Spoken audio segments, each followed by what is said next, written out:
the intersection of sex and spirituality. And I think like that's where the shadow work really comes in. Yeah. What is your experience with women and in your work, and even maybe personally?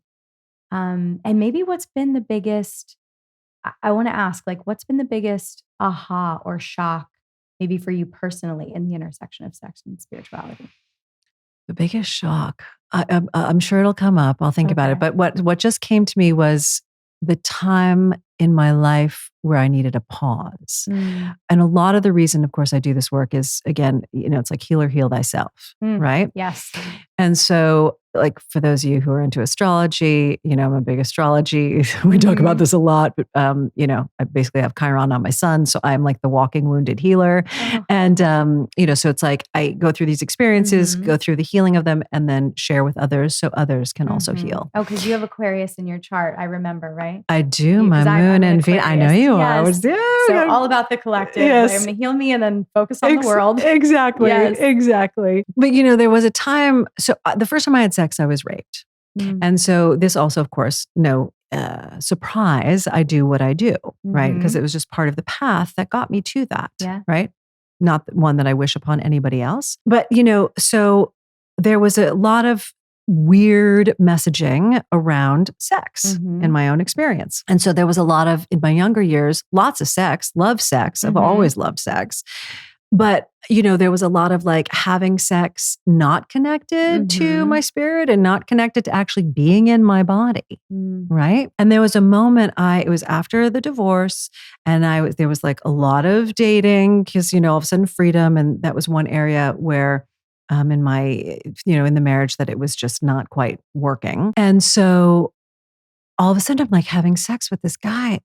And it was the weirdest thing. It was all of a sudden I got conscious and went, wait a minute, I don't even want to be doing this with this person. Like, what the hell is happening? And so from there, I chose to, and I was also guided by a mentor of mine to go on a sabbatical, if you will, a sex sabbatical, but really I basically went celibate. And so the suggestion was 6 months. And I ended up going for 1.5 years. Right? Because it was, again, give the body a new experience to recreate itself. So that 1.5 years of celibacy and, sex sabbatical allowed my system to get rewired enough to bring the spirit and the sex together. So the celibacy, by the way that I was doing it was I could self-pleasure. I was going to ask. I'm like, are Absolutely. you still able to masturbate? I could still self-pleasure. There wasn't like an abundance of it. But at the time, I was also really committed to having a G-spot orgasm. Hadn't had that before. Glass, fabulous, G-spot dildo. Highly recommend for anybody who's who hasn't or wants to experience a G-spot orgasm. And I'm not kidding. I saw God. Wow. I mean, like literally it was like the ceiling opened up. So there I am, and frustrated, by the way, because this was not the first time that I'd tried it, And so I was like, okay, keep going. And then it felt uncomfortable. And I felt irritated and I felt tears. But again, remember, all our experiences are layered in our bodies.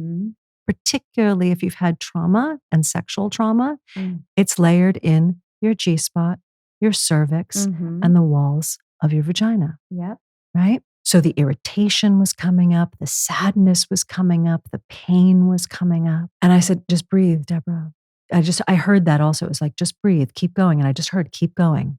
And so I kept going. And it was like this slower. And then finally, this eruption occurred, like this absolute full body, massive eruption.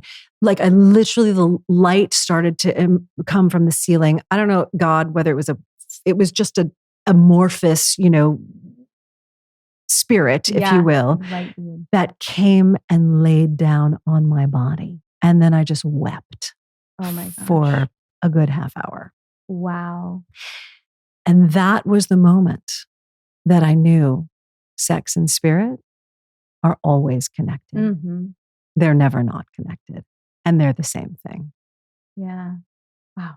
Yes. Yeah. To this story. So thank you so much for sharing that. I have chills again. I've had chills like 4 times in this like little tiny bit that we've been talking. And I really appreciate that because I think so many people are going to listen to this and realize that sort of how we said it right in the beginning, the separation or the fragmentation of women and men too, from their sexuality. Absolutely. And their nature as divine beings being two completely different things, especially I think if you grew up in sort of an organized religion where it was like, this is wrong and bad, and this is what it means to be pure. And it's actually like purity is yourself without shame as a complete being. And our sexuality is the basis of our nature, right? It's literally how we procreate. And on procreate. The planet. We all got here because somebody had sex. Yeah. By the way. I mean, I know there are, sort of infertility, fertility stories, but the majority, again, of people on the planet got here because two people had sex. Yeah. So how can that ever be not connected to spirit? It's sort of mind-boggling that we've gotten so far away from this because, and I think, in the work that you do, and I think I know in all of your studies of sort of sexuality and spirituality being one, that is what was practiced for eons. And that's how people lived, and the nature of what we know as like Tantra, I guess, or like the Tao. It's like, that was all one thing. And we have gotten away from it, but thankfully there are so many people that are still practicing it and bringing this work to light the way that you are. Well, and the thing that's screaming to come through right now is also to say, hey, listen, you don't have to go and be a Tantra practitioner. Okay. If you want to, great, but you don't have to. However, the moments that you do have sex, just remember you are sharing energy. Everything's energy, right? We agree on this. Yeah. So I think most people can agree on this at this point. So you're sharing energy with this other human body that has their mojo, their spirit running through the body. And whether you're with that person for an hour or you're with them for multiple years, it's like, have reverence, have fun, have respect, honor each other.